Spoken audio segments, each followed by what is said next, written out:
Hello again. It's We're looking at Tuesday of Holy Week in our daily study throughout this week. Today we're going to jump over though to Luke chapter 21.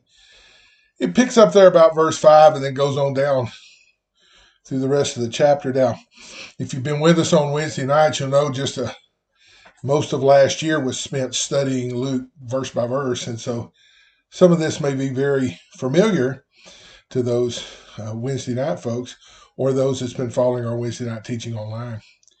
But we want to continue here on that. Now, at the end, actually, of chapter 21, toward the end, it says that during the day he was teaching in the temple complex, but in the evenings he would go out and spend the night on what's called the Mount of Olives. And then the people would come early in the morning to hear him in the temple complex. And so mostly on Tuesday, now we talked a little bit about that on Monday, going into town, he cursed a fig tree. Well, as they got up to go into town on Tuesday, they passed that fig tree, and we talked about the significance of it yesterday, but of course they passed that fig tree where the leaves had all withered again, and they taught that part. But mostly Tuesday of this Passion Week was a very busy day for Jesus. About 2/3 of the day consisted of debating or conflict, I guess, if you would, with all the temple authorities, because he was there and he was teaching and he was talking and on it. But the remaining third part of the day, probably, he was just speaking with his disciples and stuff, but he was talking about the destruction of Jerusalem and the temple and his coming as the Son of Man in the future. And so after this very busy and emotional day of conflict in the temple, in the afternoon, Jesus and his disciples were leaving the temple. And they started talking among themselves about how impressive the temple was. And on there, verse 5 says that it was adorned with beautiful stones and with gifts dedicated to God. And, Mark records that the impression that the temple had upon Jesus' disciples when they said to him over in Mark chapter 13, "Look, teacher, what massive stone, what a magnificent building." Well, the truth is, they were right. The temple that was built by Herod was magnificent, and the stones were massive. I said that the largest stones there measured 68 feet long, 9 feet high, and 8 feet wide. And so far, the largest stone excavated on the site to date is 40 feet long, 10 feet high, and 14 feet wide, with an estimated weight of 500 tons. So it'd be easy to understand why the people would say that the temple was indestructible, that it couldn't be destroyed. But Jesus said, and he shocked everyone with it, he said, as for what you see here, the time will come when not one stone will be left upon another. Every one of them will be thrown down. Well, that shocked everybody because they just could not conceive that. And so just kind of like the prophet Jeremiah, who had predicted the destruction of the place of worship, here about 600 years earlier, about 6 centuries earlier, Jesus spoke of the destruction of the temple and Jerusalem. And so the judgment that he made on Monday, where he symbolized the temple, was now being predicted straight up by Jesus. And his words, of course, we can look now and we know that his words would be fulfilled in AD 70 when Titus and his Roman armies destroyed Jerusalem and the temple and tore it completely down where there was not a stone left upon another. Now, of course, the disciples and those around, they wanted to know the when and the what and all of that stuff of Jesus's prediction, and the when will these things happen, and when the temple will be destroyed, and what are the signs? What can we look for in order to know this, and when this will take place? Well, Mark tells us that they asked these questions while they were up on the Mount of Olives. Now you got to remember the view from there for the Mount of Olives. There's a very panoramic view of Jerusalem, and the temple sits right there in the foreground. I haven't been there. I hope someday to go, but I haven't been there. But I have seen the pictures and heard the testimony of those that have.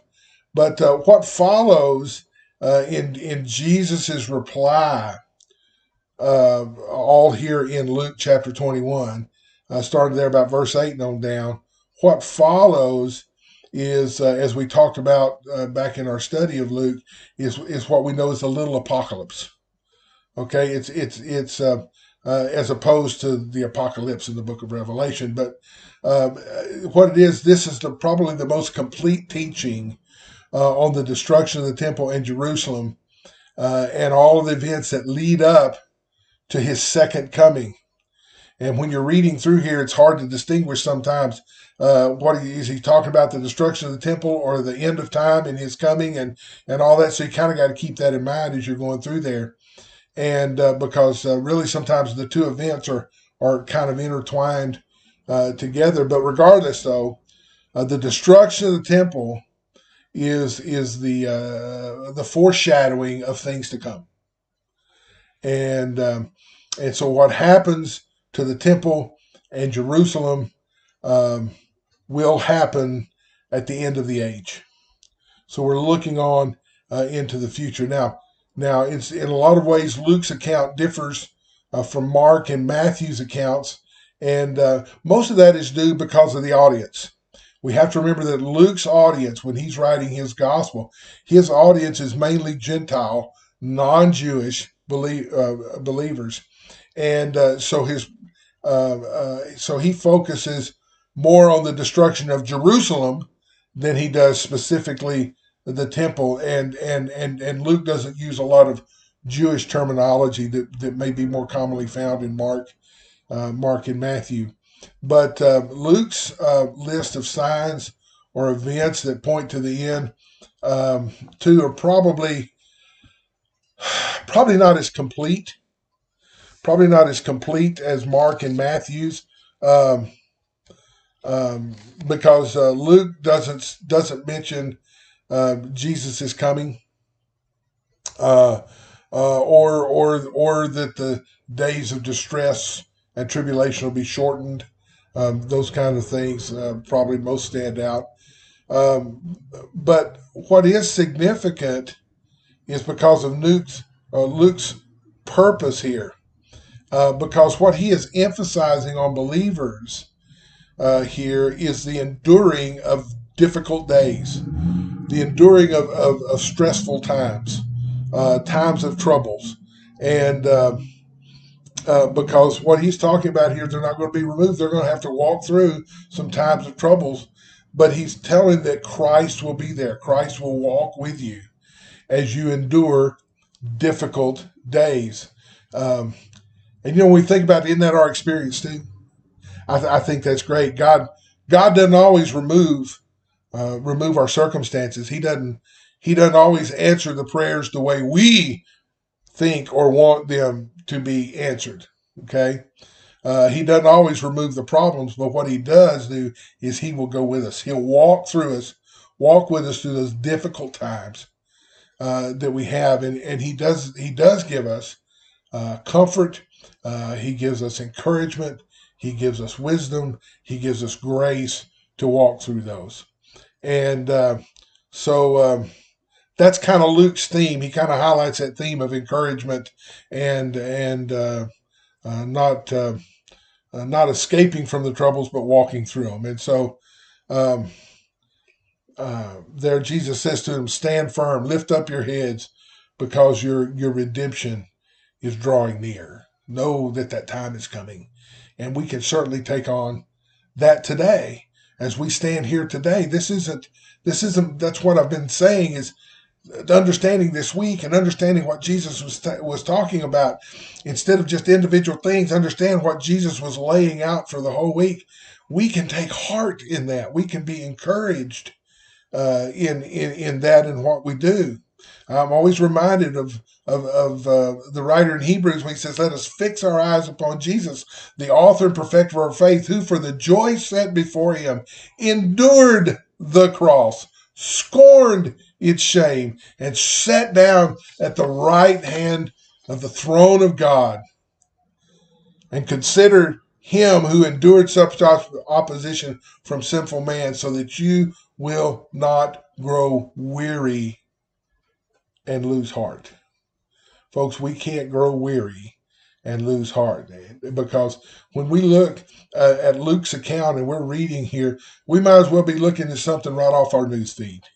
If you still read a newspaper, it'll be on the front lines of the newspaper. If you read it off your news feed, off of your electronic devices and stuff, it is there. Okay, it's just like reading it. Okay.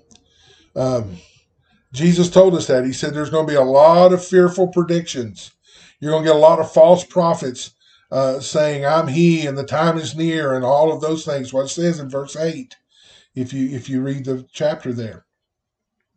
And of course, we there's all kinds of evidence. Boy, we love to jump on prophecy and all the interpretation and when and how stuff, all that's going to happen, and we get curious about all kinds of things, false prophecies. And I think back, what about 9 or 10 years ago with the Mayan prophecies, right? That everything was going to end in 2012, and stuff. People just went nuts over it. Verse 9 talks about revolutions going on, and look at our world today. There's revolutions going on everywhere and stuff, whether it's the Arab Spring or countries taking over, even cultural revolutions and all those things that's trying to go on here in our own country. But those things. Verse 11 talks about great earthquakes. Interesting note here, Luke is the only one that uses the word great earthquakes, not just earthquakes. But of course, that strikes home. We hear about those all day. I think part of it is too, because now we have worldwide news. We know all the news that's going on in the whole world. But still, there seems to be, a lot of those things that still go on that we see, and some of them are huge and stuff. I think about the big earthquake that hit Japan several years ago and took out a nuclear plant, and the tsunamis and stuff, and those that hit Indonesia and all those things, the Haiti earthquake and things like that go on to do it, that have these things, and that we see that Jesus talked about there in verse 11, that those things were going to be coming around. And Mark chapter 13, verse 8 tells us that these things are the beginning of birth pains. And that these signs, all three Gospels talk about these type of things and stuff. And what it is, Jesus gives us this passage of Scripture in there, and it falls basically into three categories. There's signs that evidence the grace of God. There are signs that indicate opposition to God, and then there are signs that indicate divine judgment, and probably stuff like earthquakes and hurricanes and tornadoes and disease and pestilence and all those, that would fall into that third category that kind of pops out of here as we do it. Now, it doesn't mean that people that undergo suffering and death and all of that, they're singled out as special objects of God's wrath. That's not what I'm saying, and that's not what this means to do that. But what it does means is that these signs are manifestations of the fact that the present world that we're in is under God's curse, all the way back from Genesis. We live in a cursed world, and these are just manifestations that we do live in that cursed world, and they're continual reminders when we see and when we hear these things that the judge is standing at the door. Okay. Now understand, earthquakes or things like that, it doesn't mean the end is here. Okay. Mark's very clear. He says these are the beginning of the end. Okay.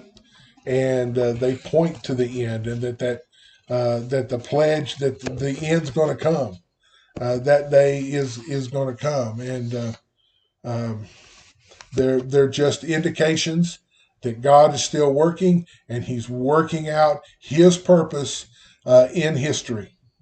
And because it's also very clear that He says that no man knows the day or the hour. But when they do occur, okay, what Luke teaches us here is we're not to become fearful. And I've talked to people, and I see people doing that. Oh, there's earthquakes. Oh, there's this going on. Oh my goodness, and they're all fearful of it. Luke says, no, don't be. Paul even wrote to the Romans. He says, we know that the whole creation has been groaning as in the pains of childbirth right up to the present moment. So earthquakes and other events and tsunamis and hailstorms and all those are just a groaning of creation. Luke writes in verse 11 another thing about fearful events. That's like the state of the economy and jobs in the stock market and terrorism and uncontrolled outbreaks of disease.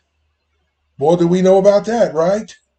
All of those things and world events and stuff.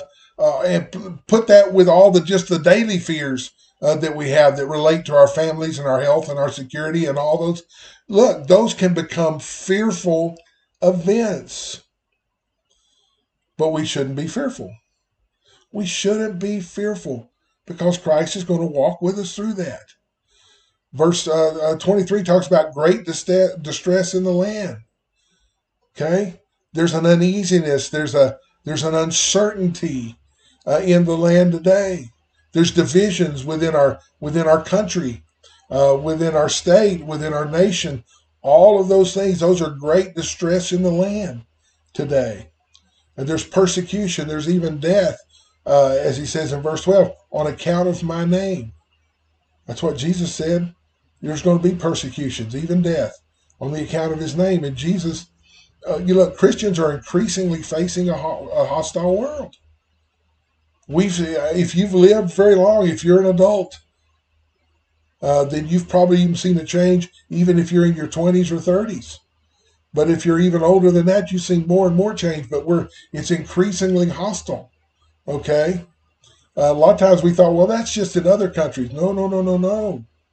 We see it here. I just read an article the other day where a major publication editorial was blasting a Christian college. It was in the basketball tournament because of their college's policies and adherence to biblical principles.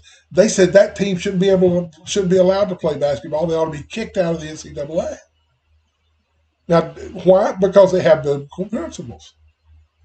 Now, don't tell me that we're not coming under persecution, and this is just the beginning. It will get worse.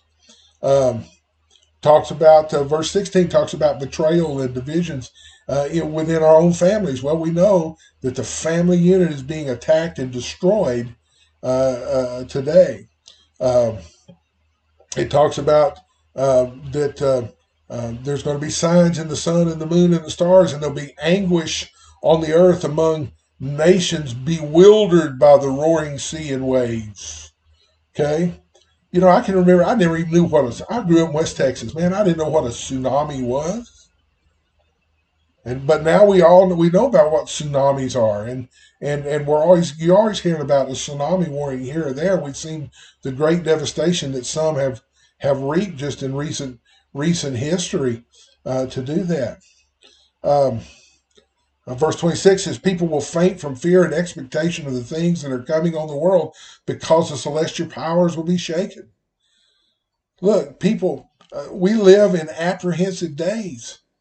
Those are just the days. There's a great apprehension about world events like what happened, um, in different places, whether it's earthquakes or tsunamis or things like that, and what all of those things are, or volcanoes and even pestilences like epidemics or pandemics and all that, and so there's fear that sweeps us, and that's evident. They make run on stores and they clean the stores out of all the food and paper goods and things like that to do those, and because we're apprehensive about what's coming.